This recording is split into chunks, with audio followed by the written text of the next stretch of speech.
Dragon Ball Daima Episode 3 gives us more of a GT vibe, especially now it's just Goku, Supreme Kai, and even Glorio. It reminds you of a substitution of Goku, Pan, and Trunks.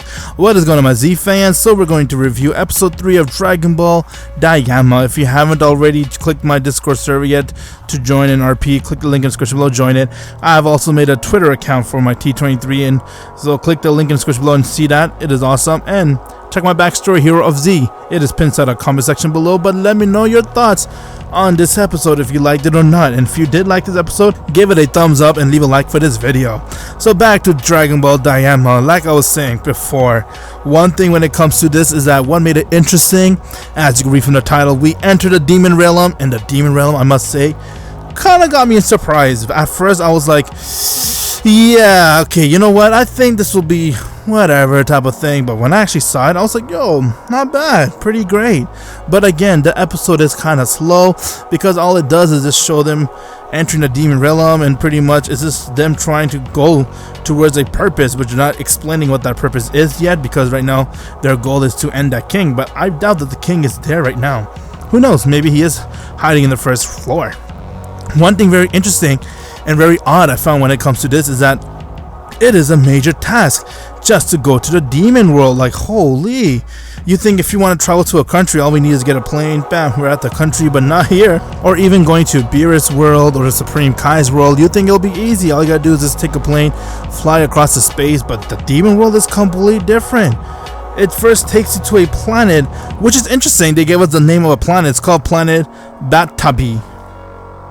Pretty weird name, Planet Batabi, but this is the planet where you have to go to in order to enter the demon world. And that's not just the planet. Okay, when I first saw that, I was like, oh, cool. So the demon world is actually known as Planet Batami, but wrong. Planet Batami is where the warp is. The warp was a funny part. If y'all seen that episode, you'll see that how Goku's keep teasing the warp. The mofo looks like a goldfish. So Goku's like, hey, you look like some silly ass goldfish. The warp guy's mad, but yeah. But one thing very interesting when it comes to this episode right here is the fact that we heard that the Supreme Kais, or all the Kais in that fact, is from the second demon world. So the demon world is split into three worlds. There's first, second, and third. The one that where Goku and everyone else entered today was in the third world. But apparently the Supreme Kais are from the second world. Now this is what got me wondering, being, okay, why? What in the actual F are you guys doing? Why are you just all of a sudden going and changing some weird shit when it comes to the Kai? Who would have ever thought that the Kais are from the demon world? Because apparently anything with the pointy ears that I already mentioned in the first episode are from the demon world. That's what we've seen. The Mekis are from the demon world. We see now that the Kais are from the demon world. But that, what makes it really weird is that Supreme Kais are deities. They're pure. They're God. And one of the most purest God too. They're not supposed to be some type of thing that are from the demon world. Okay, then let's just say they are. They're Supreme Kai around the multiverse. How about them? Are they all from the demon world? That's another plot hole right here, which I'm pretty sure they kind of messed up because they got too excited. They're forgetting they already made Dragon Ball Super, because this thing takes place before Dragon Ball Super, and all the Supreme Kais are from the demon world, they're saying. So therefore, how about the Supreme Kais in a multiverse? We all know every universe has a Supreme Kai and a Destroyer. So right there didn't make no sense. Unless each universe has their own demon world, that would actually be so weird and make no sense either. But now that they have made this where everyone with the pointy ears are from the demon world, you can't help but realize that anyone that you see now in Dragon Ball Super, when you rewatch it, you see someone with the demon or someone with the pointy ears, you'll be like, hey, he's from the demon world. Hey, he's from the demon world. Come on, man. They kind of messed that up. But it's pretty interesting to hear that they're from the second world. It's like, what's going on, man? They gotta give us more explanation instead of giving us a half-ass explanation and leaving it right there. So that part right there, I did not like how they're trying to change the story when it comes to that. But one thing I have to give them credit to is the design for the Demon Realm. Although it's a third world, I like it. It looks awesome. It gave me a feel of Planet Vegeta and Planet Tuffle from Dragon Ball GT when Goku and Baby Vegeta were fighting. Because of the pink atmosphere and all the battleground and everything, it looks just like that. But it also gives me Planet Vegeta vibe. But the planet is pretty interesting. You could definitely breathe into it, but they have heavy gas, which won't harm you, but the gas will pretty much slow you down. You want to be able to fly as fast as you want. Your body will feel heavy. And I don't know why they have this gas, and this gas apparently according to Goku smells like shit. So what's going on with this gas system? And we see like there's different volcanoes that's producing those gas. I was thinking, hey Goku, if you want, come and mail the shit out of those volcanoes. Therefore, no more gas problem. One thing that got me to laugh was Goku's humor. Yes, he is a child, so Goku tried to be funny and be like, oh, since there's so much gas and it always smells like bad, I'm pretty sure if I fart, no one's gonna notice. But hey, Goku, the amount of shit you eat, everyone's gonna notice, and that's exactly what happened. Goku farted, and the Glorio's like, what's this nasty smell? Yeah, sorry Goku, you got caught. But one thing I found also funny was the fact that when they're showing the demon world, we saw King Dabura's statue. After all, he was the king of the demon world, so then they got time to go around and break it and make a new demon king. But it's interesting to see King Dabura there, and it's also interesting that their king was so weak that he fallen prey to Babidi. That just shows you how weak the demon world is, that their strongest person was King Dabura, and they all fear Majin Buu. So this will be an easy battle for the Z fighters. They could body the way out through any demon we see. Now I was kind of excited to hope to see that we might see some demons, and we did get to see the demons, but it was also like, okay man, how much of a Dragon Ball GT vibe are you gonna give me? Already Goku's clothing looks like GT clothing too. All you gotta do is remove his belt and remove the inside shirt, and bam, that's the same design as the Dragon Ball GT clothing. And now the fact that Goku is acting completely like himself, like he did inside GT, that's another sign right there that they're trying so hard to make it a GT feel vibe. But if they're gonna do that, then they have to do something where Goku transforms to a Super Saiyan 3, he transformed to an adult. That would be so cool. Then that will definitely give us a GT vibe, because each time Goku used to go to Super Saiyan 4, he would transform to an adult.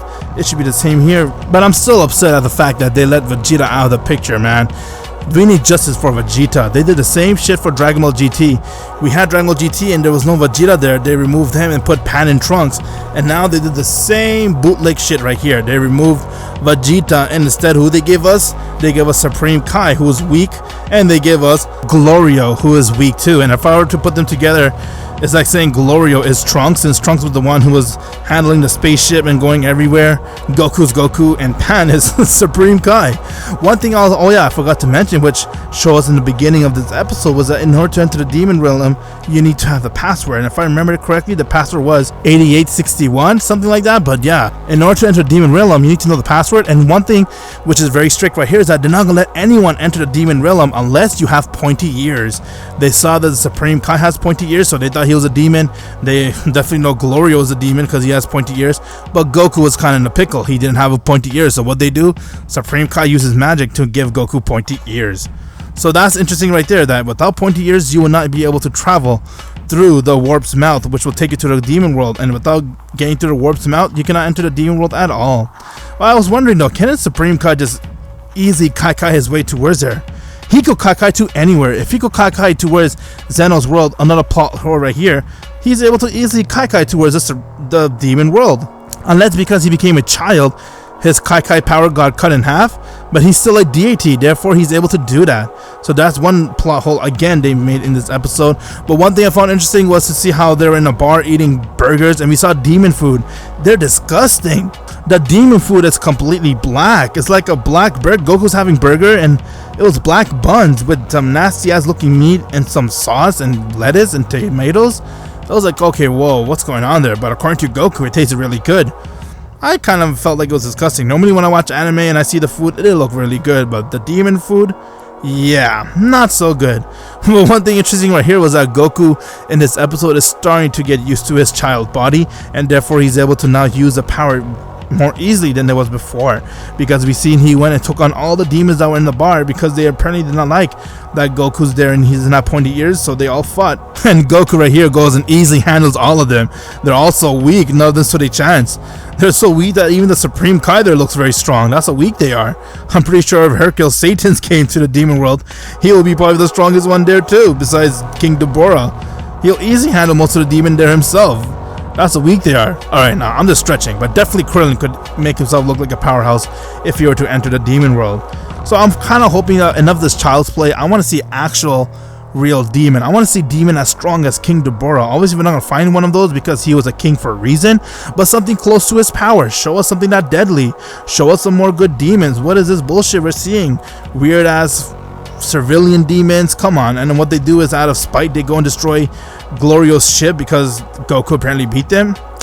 Yeah, whatever. I will give this episode a rating of a 6 out of 10.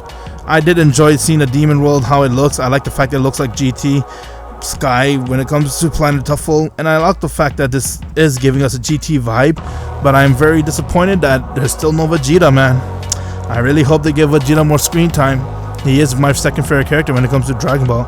Actually, he's not second, but he's there. So let me know your thoughts in the comments. What do you guys think about this? What are you guys' reaction to the Supreme Kai being from the demon world and all? And what's your reaction towards Dragon Ball Daima so far? We're 3 episodes in, and all I gotta say, honestly, now my honest opinion on Dragon Ball Daima, yeah, I guess if you really love Dragon Ball, like if you're a diehard fan like me, then you'll check it out. You'll be like, okay, let's have some fun.